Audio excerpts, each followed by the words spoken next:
बोलो भक्ति महारानी की जय, कृष्ण कन्हैया लाल की जय। तो हमने 3 सूत्रों की अभी तक व्याख्या की है।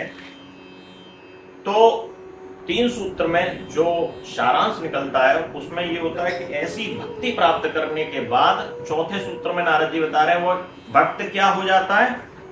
यं लब्ध्वा पुमान अमृतो भवत, सिद्धो भवत और तृप्तो भवत। उसको पाकर जो भक्त है वह सिद्ध हो जाता है, अमर हो जाता है और तृप्त हो जाता है। तो 3 चीजें कैसा होता है। पहला सिद्ध होता है। तो सिद्ध क्या है, ये लौकिक सिद्धियां नहीं, अष्ट सिद्धि नवनिधि की आवश्यकता नहीं है भक्त को, ये तो स्वतः ही उसकी दासी बनकर चली आती हैं। तो अष्ट सिद्धि नवनिधि वाला सिद्ध नहीं होता, उसकी सिद्धि अलग प्रकार की होती है। लौकिक सिद्धि भक्त की कामना नहीं होती है। चमत्कार, अष्ट सिद्धि, तंत्र मंत्र, ये चीजें इनके चक्कर में नहीं पड़ता। जैसे एक उदाहरण लेते हैं कि जैसे एक जंगल में आग लगी है, उसी जंगल में हाथी रहता है। उस आग से बचने के लिए वो दौड़ा और दौड़ता दौड़ता दौड़ता उसने देखा कि बीच में गंगा बह रही है, उसमें एकदम कूद जाता है और तृप्त हो जाता है। वहां पर गंगा के जल में वह स्नान करने के बाद उसे शांति मिलती है, उसे तृप्ति हो गई। प्यासा था तो पानी पी लिया उसने। अब चारों तरफ आग लगी हुई है, उसकी दृष्टि उधर नहीं जाती क्योंकि उसे उस गंगा के जल में ही शांति मिल रही है। तो चारों तरफ जब दृष्टि नहीं जाती, ये गंगा क्या है, ये कथा गंगा है, किसी व्यास या वाल्मीकि से मुख से निकली हुई ये कथा गंगा है। और ये जंगल क्या है, ये संसार है। और हाथी क्या है, ये मन है, मन रूपी हाथी है। ये मन रूपी हाथी जब उस कथा गंगा में जब डुबकी लगाता है तो उसकी दृष्टि, उसका विचार इधर उधर नहीं जाता जहां आग लगी है, बस गंगा में वह डुबकी मारे और उस आनंद का अनुभूति करता है। और जब इधर उधर ध्यान नहीं जाता है तो वह सिद्ध की अवस्था में आ जाता है। तो यं लब्ध्वा पुमान सिद्धो भवति, तो वह सिद्ध हो गया। जैसे चावल पकने पर उसके भीतर कठोरता नहीं रहती, उसमें गलन आ जाती है। तो वह गलित जो अवस्था है, भक्त का अहंकार भी गलित हो जाता है। तो जब सिद्ध हो जाता है तो वह अहंकार गलित हो जाता है, उसके भीतर कोई कठोरता नहीं रह जाती। तो यं लब्ध्वा पुमान सिद्धो भवति। दूसरा अमृतो भवति, अमर हो जाता है। अब वो अमर कैसे होता है कि देखो, कई इतिहास को अगर हम देखें तो अनेकों राजा महाराजा हुए, अनेकों वंश परंपराएं चली, लेकिन कितनों के नाम हमें याद है, नहीं याद। परंतु हमें भक्त अम्बरीश का नाम याद है, प्रहलाद का याद है, ध्रुव का याद है, भक्त हैं ये। सूरदास का याद है, मीरा का याद है, कबीर का याद है, रसखान का याद है, रैदास का याद है। तमाम भक्त, जब तक ये सृष्टि रहेगी भक्तों का नाम अमर रहेगा। तो ये अमृतत्व को प्राप्त हो जाता है। रामानुजाचार्य का याद है, शंकराचार्य का याद है। ये जब तक सृष्टि रहेगी, अनेकों राजा महाराजा आए, उन्होंने अपना अपना वर्चस्व स्थापित करने का प्रयास किया, लेकिन वो स्थापित नहीं हो सका। आज हम उनके नाम नहीं जानते। कुछ कुछ राजा जो धर्म के आधार पर चले उनके नाम जानते हैं, वो भक्त भी थे। लेकिन इन महापुरुषों के नाम जब तक सृष्टि रहेगी तब तक स्मरण किए जाते हैं। तो यं लब्ध्वा पुमान अमृतो भवति, यानी वह अमर हो गया।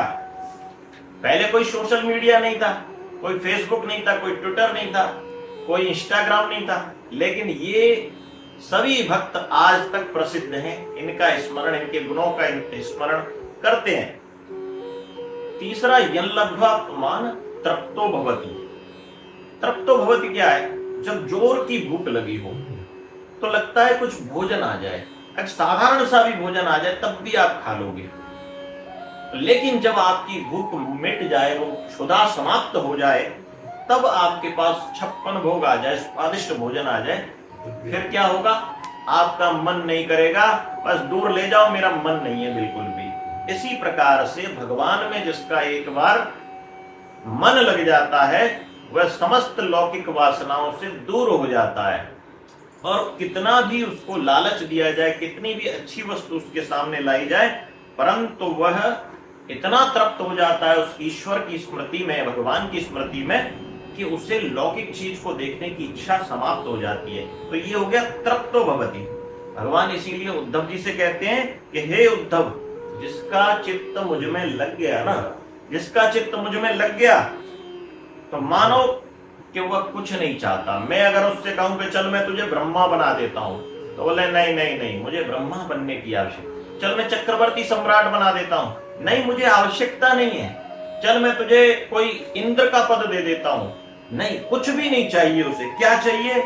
भगवान की भक्ति, भगवान के चरणों को देखना, उनके मुखमंडल को, जैसे गोपियां देखती हैं। गोपियां बस तुम चाहिए, तुम्हारे अतिरिक्त कुछ नहीं चाहिए।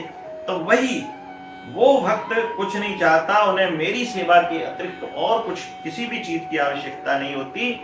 भगवान ने प्रहलाद जी से कहा कि प्रहलाद, मैं तुमसे बड़ा प्रसन्न हूं, तुम कुछ मांग लो। उन्होंने कहा कि क्या आप व्यापारियों जैसी बातें कर रहे हो? हम तो एकदम निष्काम सेवक हैं और आप हमारे सेव्य हो।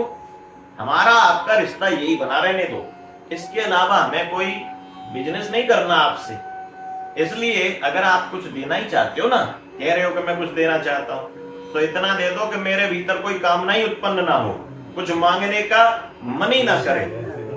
तो ये प्रहलाद की भक्ति है। तो भगवान इसीलिए उद्धव से कह रहे हैं कि जिसका चित्त मुझ में लग जाता है, वो भक्त मुझे छोड़कर कुछ चाहता नहीं है।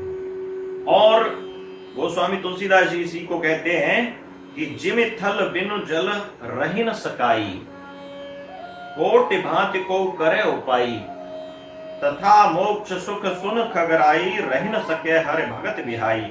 जैसे धरती के बिना जल नहीं टिक सकता ना, वैसे ही भक्ति के बिना मुक्ति टिक नहीं सकती है। इसलिए जैसे धरती पर ही वो जल समाहित होगा, नहीं तो कहां टिक पाएगा? वो ऊपर से भी गिरेगा तो धरती पर ही टिकेगा। तो इसी तरह से भक्ति के बिना मोक्ष भी नहीं हो सकता, मुक्ति भी नहीं हो सकती। ये भगवान ने, ये नारद जी ने चौथे सूत्र में कहा। चौथा सूत्र है यन लब्ध्वा पुमान अमृतो भवति, तृप्त सिद्धो भवति और तृप्तो भवति। तो जिसको पाकर, जिस भक्ति को पाकर प्राणी अमृत स्वरूप हो जाता है, यानी अमर हो जाता है, सिद्ध हो जाता है और तृप्त हो जाता है।